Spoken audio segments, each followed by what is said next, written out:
wasebupoliseni ebeqatshelwa ngokuzinikela kwawo emsebenzini ngobusuku bayizolo kwihoteli yaseBoardwalk. Phakathi kwabo bawongiweyo ligqiza labacuphi elikhokhelwa ngumcuphi uSargent Phakamile Mndaweni nophila phantsi koloyiko emva kokubhentsisa ubugwenxa bangaphakathi obakhokhelela ekubanjweni kwamalungu amabini enkonzo yesipolisa kwityala lokubulala eNew Brighton eGqeberha. uSargent Mndaweni uthi wanyotywa izihlandlo ezininzi ukuba nyamalalisa idokethi ekwafumana nezigrogriso zokubulawa. Uthi kunanamhlanje yena nosapho lwakhe baphila ngoloyiko nasemva kokuba bafuduswa eGqeberha. Kukho icase apho kwabulawa abafana ababini befamily enye eNew Brighton emahamba ehlala. New Brighton case 134 of 7 2022. So lo case ke indicela umngeni kakhulu ngoba ususpect emveni bandugqibile uphanda ususpect wabaleka kwakho amangqina about 10. Kulo case ke ususpect waapproacha i-colleagues zami bangaba mazinike imali ndithengise idokethi. Izile nyani imali 26/7 kaNovember 2022 imali engange 17,000 ndayinikwa kwatha mandithathe idokethi ndilitye.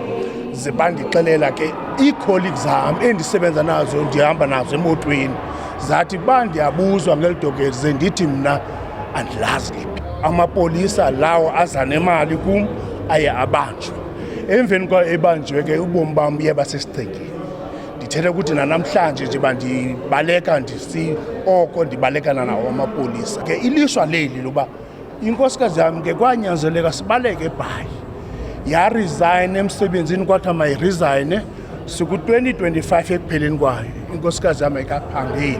Omnye wamalungu awongiweyo linini laziwa ngokuzinikela kumsebenzi walo wokuphanda uSargent Dileka Bokolo. Uphando lwakhe lwenze ukuba kugwetywa isininzi kumatyala okudlwengula awenzeka eMthatha, kuTsolo naseLibode.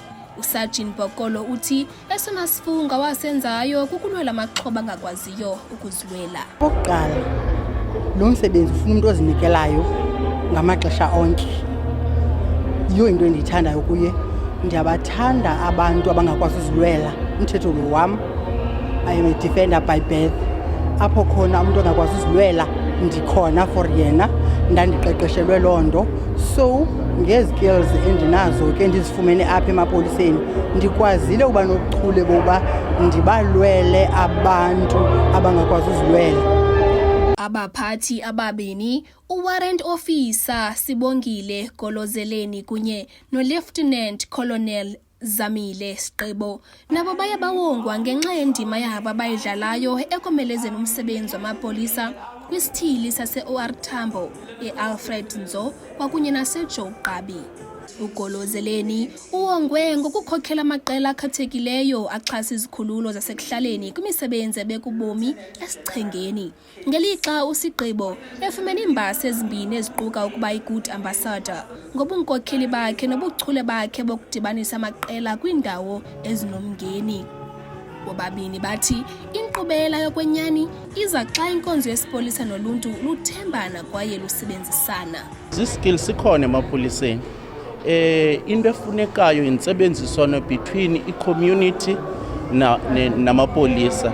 Ndicinga into yoba with i-assistance ye-community singakwazi uyinqoba icrime njengoba kwenzekile kwi-regions ze-OR Tambo ne-Alfred Nzo.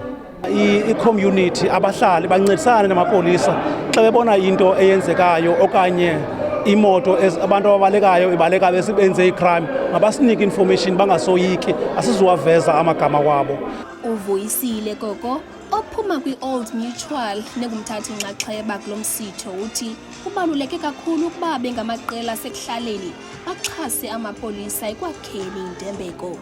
In the main is the trust element because it becomes difficult for SAPS to crack a crime if we don't come forward and give them those leads because things are happening in front of us. and then if singazupartnera namapolisa kuba nzima. Therefore that trust element is a big issue.